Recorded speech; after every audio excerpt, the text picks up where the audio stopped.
سورۃ النساء کی آیت نمبر 51۔ الحمدللہ وکفا وسلام علی عبادہ الذین اصطفا، خصوصاً علی سید الرسل وخاتم الانبیاء وعلى آلہ واصحابہ الاتقیاء۔ اما بعد فاعوذ باللہ من الشیطان الرجیم، بسم اللہ الرحمن الرحیم۔ ألم تر إلى الذين أوتوا نصيبا من الكتاب يؤمنون بالجبت والطاغوت ويقولون للذين كفروا هؤلاء أهدى من الذين آمنوا سبيلا، أولئك الذين لعنهم الله، ومن يلعن الله فلن تجد له نصيرا۔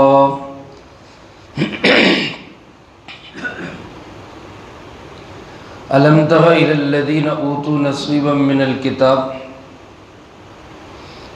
کیا تو نے دیکھا نہیں ان لوگوں کو جن کو کتاب کا ایک حصہ دیا گیا، یؤمنون بالجبت والطاغوت، یہ بت اور شیطان پر تو ایمان لاتے ہیں، وَيَقُولُونَ، اور یوں کہتے ہیں، لِلَّذِينَ كَفَرُوا، کافروں کے لیے، هَؤُلَاءِ أَهْدَى مِنَ الَّذِينَ آمَنُوا سَبِيلًا، کہ یہ ایمان والوں سے زیادہ سیدھے راستے پر ہے۔ اولئک الذین لعنہم اللہ، یہی وہ لوگ ہیں کہ جن پر اللہ تعالیٰ نے لعنت کی۔ ومن یلعن اللہ، اور جس پہ اللہ رب العالمین لعنت فرما دے، فلن تجد لہ نصیرا، ہرگز تجھے اس کے لیے کوئی مددگار نہیں ملے گا۔ اس سے پہلی آیات مبارکہ میں بھی اللہ رب العالمین نے یہودیوں کی کچھ قباحتوں کو، ریشہ دوانیوں کو، سازشوں کو بیان کیا۔ ان آیات مبارکہ میں بھی اللہ پاک نے انہی کی ایک انتہائی گھنونی حرکت کو بیان کیا ہے۔ میرے محترم دوستو، عزیز ساتھیو، تعصب اور نفس پرستی انسان کو وہاں تک لے جاتی ہے جہاں انسان سوچ بھی نہیں سکتا۔ بعض اوقات یہ تعصب اور خواہش پرستی انسان کو کفر تک لے جاتی ہے۔ اللہ پاک ہم سب کی اس سے حفاظت فرمائے۔ یہودیوں کی بھی یہی بری عادت تھی۔ ہوا یوں کہ جب غزوہ احد ہوا اور مسلمانوں کو اس میں شکست کا کچھ زخم لگا، تو یہودیوں کا ایک بہت بڑا سردار تھا مدینہ منورہ میں، جس کا نام کعب بن اشرف تھا۔ اس کا اپنا قلعہ تھا، بڑا امیر آدمی تھا، مدینہ منورہ کے قریب، گویا اس نے اپنی ایک چھوٹی سی ریاست بنائی ہوئی تھی۔ رسول اللہ صلی اللہ علیہ وآلہ وسلم جب مدینہ منورہ میں تشریف لائے تو آپ نے یہاں کے تمام سرداروں سے، قبائل سے یہ معاہدے کیے کہ مدینہ منورہ ہمارا وطن ہے، یہاں ہم مل کے رہیں گے، کسی کے ساتھ کوئی تعصب، کوئی ضد، کوئی عناد نہیں ہوگا، ہر کوئی اپنے اپنے مذہب پر، اپنے چلن پر چلتا رہے، کوئی کسی کو کچھ نہ کہے۔ یہ مفہوم عرض کر رہا ہوں ان معاہدوں کا، ایک وطن کو وطن بنانے کے لیے۔ انہوں نے بھی اس معاہدے پہ دستخط کیے، لیکن اندر ان کے وہی ضد اور عناد اور حسد تھا کہ کون سی گھڑی ہو کہ یہ مسلمان ختم ہو جائے۔ جب بدر میں بھی مسلمانوں کو فتح ہو گئی، احد میں معمولی زخم کے بعد پھر بھی کافر بھاگ گئے اور مسلمانوں کو کچھ نہ کہہ سکے۔ اب ان کو یہ فکر لاحق ہوئی کہ کوئی اور ایسا پروگرام بنایا جائے کہ مسلمانوں کا صفایا کیا جائے۔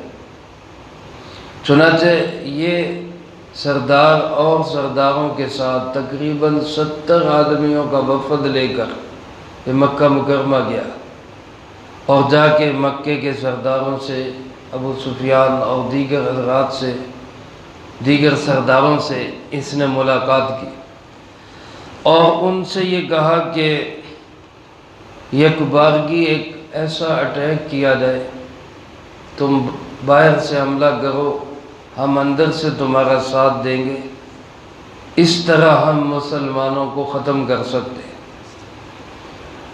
ابو سفیان نے ان سے کہا کہ ہمیں تم پر اعتماد نہیں ہے، تم دھوکے باز لوگ ہو، تم ہمیں آگے کر کے خود پیچھے ہٹ جاتے ہو، تمہاری باتوں پہ یقین ہم تب کریں گے کہ تم ہمارے ان بتوں کو سجدہ کرو۔ حالانکہ یہودی تھے اور یہ یہودیت کا گویا کہہ لیں کہ ایک مذہبی رہنما بھی تھا، علمی حیثیت بھی اس کی تھی، تورات کو جاننے والا تھا، اور کم از کم توحید کے قائل تھے کہ اللہ ایک ہے، اس کا کوئی ساجی اور شریک نہیں۔ آخرت کو مانتے تھے کہ اللہ کے سامنے کھڑے ہونا ہے، جواب دینا ہے۔ اختلاف تو صرف اس میں تھا کہ رسول اللہ صلی اللہ علیہ وسلم اللہ کے نبی ہیں یا نہیں، اور یہ بھی جانتے تھے کہ یہ واقعی اللہ کے نبی ہیں، صرف حسد کی وجہ سے نہیں مانتے تھے کہ نبوت بنی اسرائیل سے نکل کر بنی اسماعیل میں کیوں چلی گئی، بس یہ حسد تھا صرف۔ لیکن ستیہ ناس و اس حسد کا، اس تعصب کا، اس ضد کا اور اس خواہش پرستی کا کہ سرداری ہمارے پاس آ جائے، کہ بتوں کو سجدہ کرنے کے لیے بھی تیار ہو گئے اور سجدہ کر بھی دیا۔ جب بتوں کو سجدہ کیا تو ایمان کہاں رہ گیا؟ پہلے بھی بے ایمان تھے، رسول اللہ صلی اللہ علیہ وسلم کا انکار کر کے، اب اس سے بڑی چھاپ لگ گئی کہ توحید بھی گئی، آخرت بھی گئی۔ یہ تعصب اور ضد اور عناد کی بنیاد پہ ہوا۔ پھر ابو سفیان کہنے لگے، اس وقت تک چونکہ وہ کافروں کے سردار تھے، مسلمان بعد میں ہوئے، وہ کہنے لگے کہ ہم تب تمہاری بات مانیں گے کہ 30 آدمی تمہارے اور 30 ہمارے، 60 آدمی بیت اللہ کے غلاف پکڑ کے دیواروں سے چمٹ کر اللہ پاک سے دعا کریں اور یہ عہد کریں کہ ہم ایک دوسرے کا پورا تعاون کریں گے۔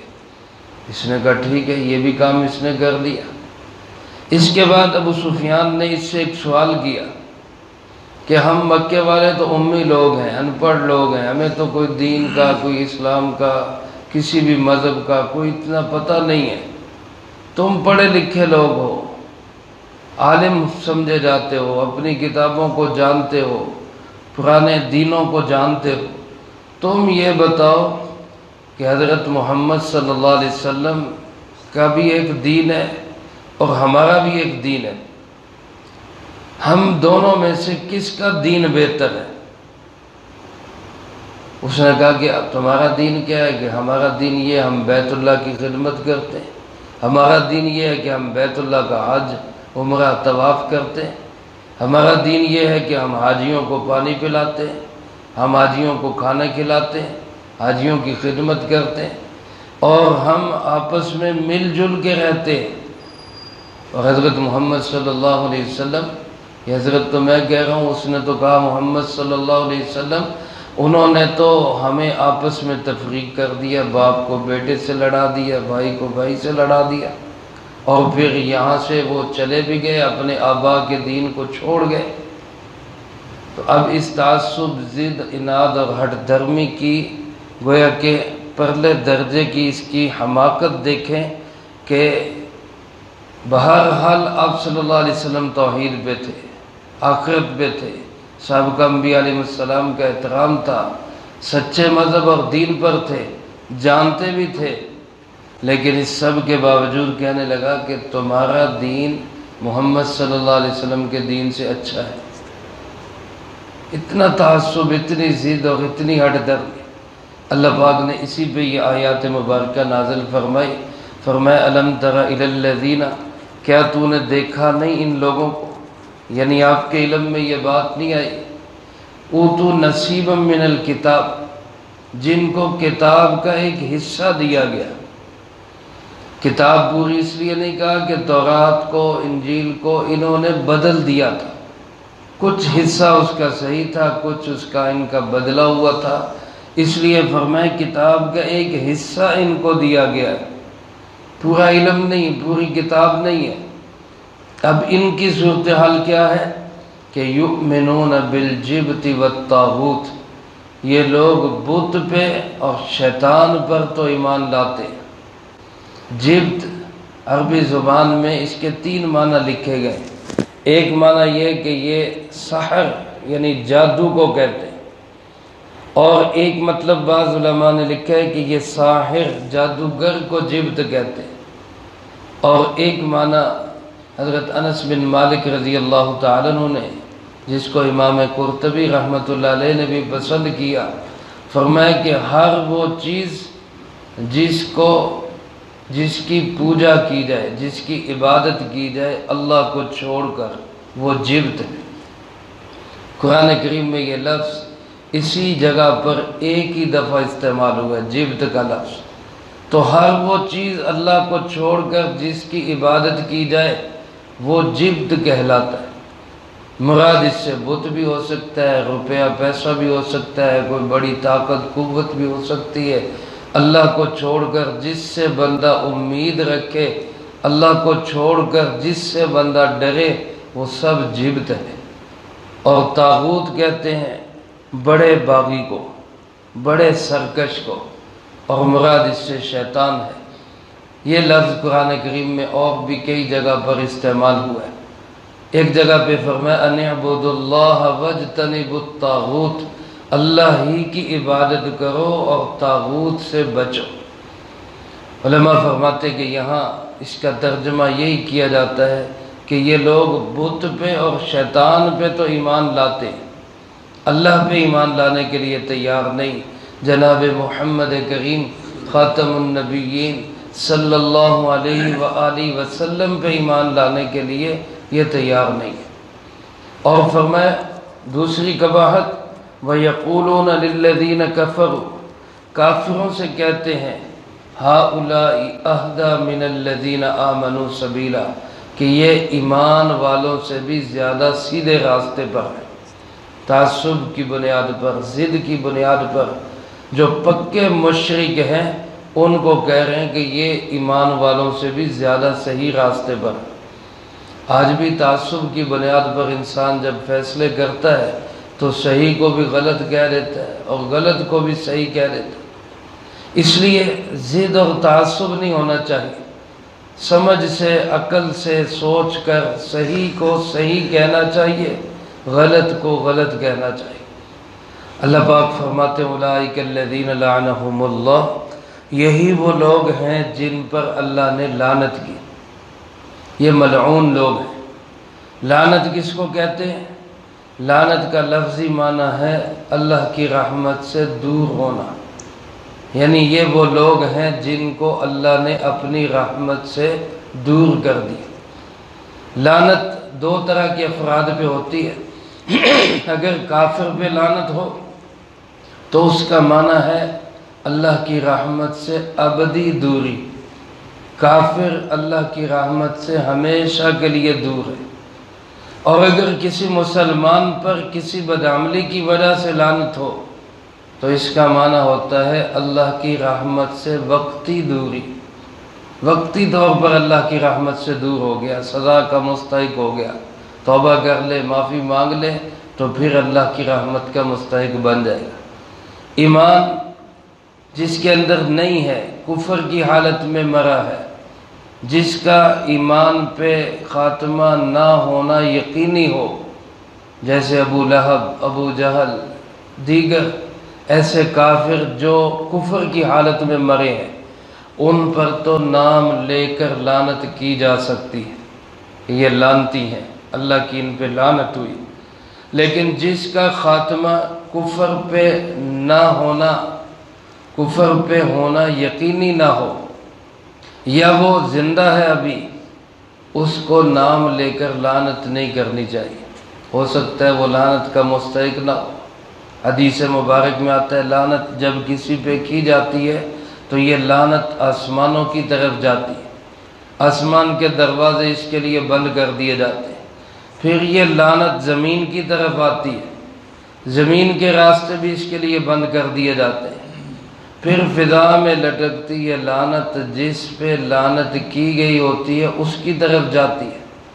اگر وہ مستحق لعنت ہو تو لعنت اس پہ جا پڑتی ہے، اگر وہ لعنت کا مستحق نہ ہو تو پھر لعنت کرنے والے پہ جا کے لعنت پڑتی ہے۔ اس لیے ہمارے حضرات فرماتے ہیں کسی کو بھی لعنت نہیں کہنی چاہیے۔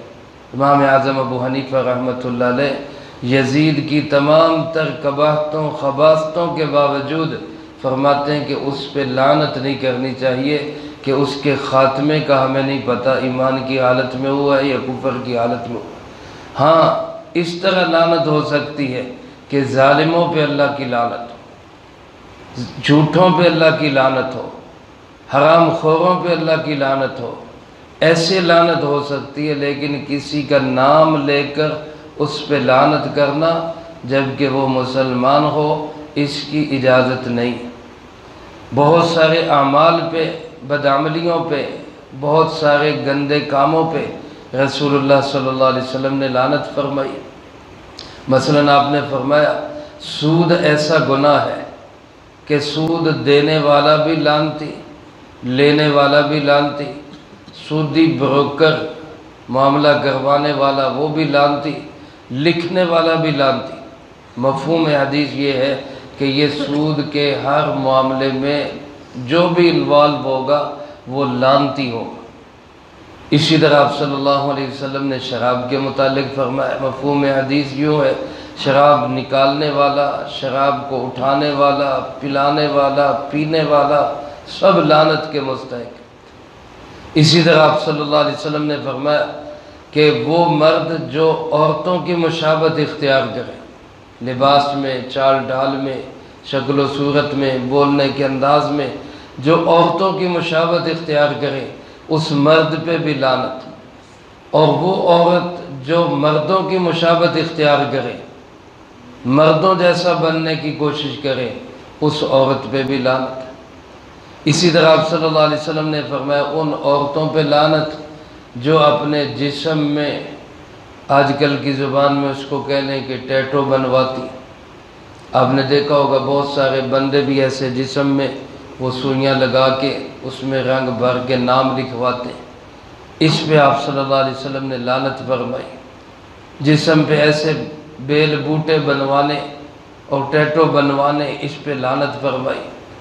اسی طرح آپ نے اس عورت پہ لعنت فرمائی جو اپنے بال کسی کو دیتی ہے بالوں کو لمبا کرنے کے لیے۔ اب بال لمبے کرنے کے لیے ایک عورت اپنے بال دوسروں کو دیتی ہے، دینے والی پہ بھی لعنت، لینے والی پہ بھی لعنت۔ ہمارے یہاں روزانہ ہی وہ سپیکر لے کے لگے ہوتے ہیں بال بیچ لو، بال بیچ لو، اور ہم نادانی میں بیچتے ہیں۔ انسان کا کوئی عضو بیچنے کے لائق نہیں، خرید و فروخت حرام ہے۔ کسی بھی انسان کے جسم کے حصے کی خرید و فروخت وہ بالکل ناجائز اور حرام ہے، اس سے ملنے والے پیسے بھی حرام ہیں، جو کمائی کرتا ہے وہ بھی حرام ہے، اس لیے ہمیں اس سے بچنا چاہیے۔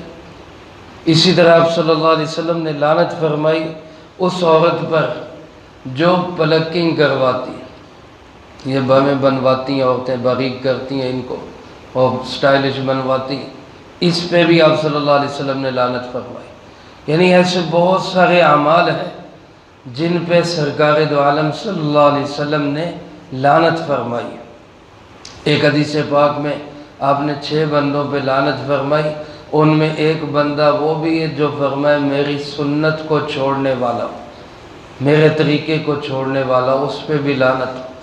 تو گویا یہ سارے ملعون ہیں، ایمان والے ہیں لیکن لعنتی ہیں، وقتی طور پہ اللہ کی رحمت سے محروم ہے۔ اور جو بندہ حالت کفر میں مرتا ہے، حالت کفر میں جیتا ہے، اس پہ ابدی لعنت ہے، ہمیشہ کی لعنت۔ ہمیں بہرحال کسی کا نام لے کے لعنت نہیں کرنی چاہیے، اپنی فکر کرنی چاہیے۔ ہاں اگر کچھ کہنا ہو تو یوں کہہ سکتے ہیں بھائی جو جھوٹ بولے اس پہ لعنت، جو ظلم کرے اس پہ لعنت، جو کفر کرے اس پہ لعنت، جو گناہ گار ہو جس کے اندر یہ جرائم ہو اس پہ لعنت۔ بہرحال ان جرائم سے ہم نفرت کریں، مجرموں سے نفرت نہ کریں۔ ہو سکتا ہے وہ اپنے جرائم کو چھوڑ کر وہ اللہ کی رحمت کے ساتھ جڑ جائیں۔ اللہ ہمیں اس کی توفیق نصیب فرمائے۔ اللہ پاک فرماتے ہیں وَمَن يَلْعَنِ اللَّهُ، جس پہ اللہ لعنت کر دے فَلَن تَجِدَ لَهُ نَصِيرًا، ہرگز تجھے اس کا کوئی مددگار نہیں ملے گا، کوئی اس کو بچانے والا نہیں ملے گا۔ اللہ کی ذات جس کو پکڑنے پہ آ جائے اس کو پھر کوئی بچا نہیں سکتا۔ اللہ ہمیں اپنی پکڑ سے، لعنت سے محفوظ رکھے، اور ان تمام بدعملیوں سے اللہ ہمیں بچائے۔ جو کہا سنا اس کو زندگی میں لا کے دوسروں تک پہنچانے کی توفیق عطا فرمائے۔ اللہم انت السلام ومنک السلام، تبارکت ربنا وتعالیت یا ذا الجلال والاکرام۔ اللہم اعنا علی ذکرک وشکرک وحسن عبادتک۔ اللہم احسن عاقبتنا فی الامور کلہا وأجرنا من خزي الدنيا وعذاب الآخرة۔ اللهم باقية كباقية الوليد، اللهم استر عوراتنا وآمن رواتنا، اللهم إنا نجعلك